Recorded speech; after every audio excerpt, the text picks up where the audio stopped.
শেখ হাসিনার পদত্যাগের প্রশ্নে আপোষ করে নাই।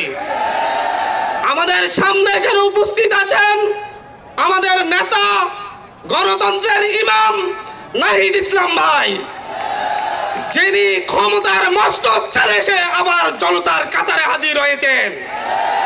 এই জনতা আজকে ভালোবাসা দিয়ে, সম্মান দিয়ে এই আজকে মানিক মিয়া এভিনিউতে উপস্থিত হয়ে আবারও নাহিদ ইসলামের নেতৃত্বকে গ্রহণ করে নিয়েছে। বাংলাদেশে 1971 সালের পর থেকে বাংলাদেশে ঐতিহাসিকভাবে আমরা বারবার প্রতারিত হয়েছি। আমরা ব্রিটিশদের থেকে মুক্তি লাভের পরও 1947 সাল থেকে 1971 সাল পর্যন্ত 24টি বছর পাকিস্তানি শাসকদের শোষণে নির্যাতনের শিকার হয়েছি। আমাদের শহীদেরা, আমাদের 71-এর বীর সেনানীরা জীবন দিয়ে লড়াই করেছিল। 30 লক্ষ মা বোন জীবন দিয়েছিল শুধুমাত্র একটি স্বপ্নে, স্বাধীন বাংলাদেশ, স্বাধীনতার প্রশ্নে, গণতন্ত্রের প্রশ্নে তারা জীবন দিয়েছিল। কিন্তু কি দেখা গিয়েছিল? 72 থেকে 75 সালে এসেই এদেশের মানুষের উপর একটি দুঃশাসন চাপিয়ে দিয়েছিল শেখ মুজিব। রক্ষী বাহিনী গঠন করে এদেশের হাজারো মানুষকে হত্যা করেছে। তৎকালীন বিরোধী দলীয় নেতা সিরাজ শিকদারকে হত্যা করে সংসদে দাঁড়িয়ে বলেছিল, কোথায় আজ সিরাজ শিকদার?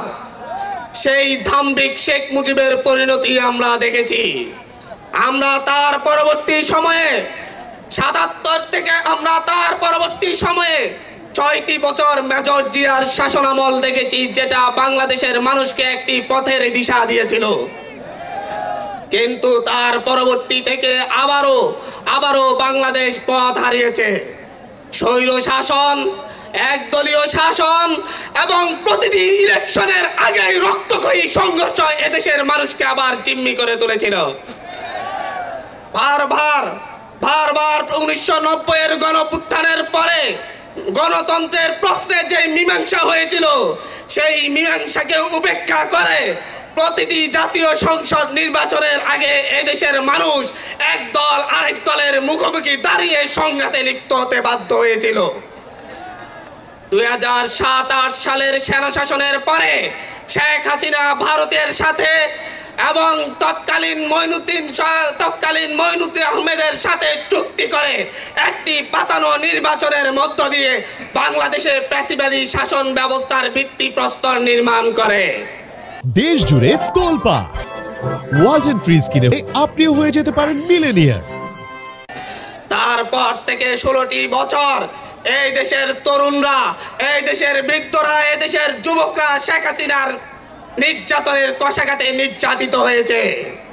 আমরা দেখেছি শেখ হাসিনার হিংসাত্মক মনোভাবের কারণে বেগম জিয়াকে কিভাবে দিনের পর দিন কারাগারে থাকতে হয়েছে। আমরা দেখেছি কিভাবে এদেশের বিরোধী দলীয় নেতা কর্মীদেরকে গুম খুন করা হয়েছে। আমরা দেখেছি শুধুমাত্র বিরোধী মত পোষণের কারণে এদেশের মানুষের উপর কি এমন নির্যাতন চলে আসছে। তার পরবর্তীতে তারই ধারাবাহিকতায় বাংলাদেশের মানুষ এই মঞ্চে উপবিষ্ট তরুণদের নেতৃত্বকে মেনে নিয়ে শেখ হাসিনার বিরুদ্ধে রাজপথে নেমে একটি সফল গণঅভ্যুত্থান পরিচালনা করে। তার মধ্য দিয়ে শেখ হাসিনা সহ তার দুঃশাসনের সঙ্গীরা এদেশ থেকে পালিয়ে তাদের দাদাবাড়িতে আশ্রয় নিতে বাধ্য হয়। আমরা আজকে এই দেশবাসীর সামনে উপস্থিত হয়ে বলছি, আমরা আমাদের নতুন দলের পক্ষ থেকে কথা দিচ্ছি, আগামীর বাংলাদেশ গণতন্ত্রের বাংলাদেশ হবে। আগামীর বাংলাদেশে তরুণরা নেতৃত্ব দিয়ে চাঁদাবাজ দখলদার মুক্ত বাংলাদেশ কায়েম করবে। আগামীর বাংলাদেশে আর কোন নির্বাচনের আগে দলে দলে সংঘাত হয়ে প্রাণহানির ঘটনা তরুণরা ঘটতে দিবে না। আগামীর বাংলাদেশে সকল দলমত নির্বিশেষে একসাথে বসবাস করবে।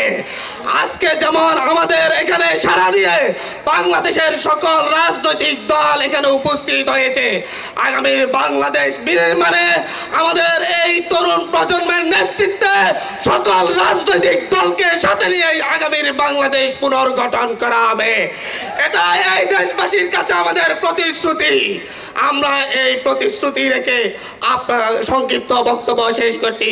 ধন্যবাদ। ইনকিলাব জিন্দাবাদ।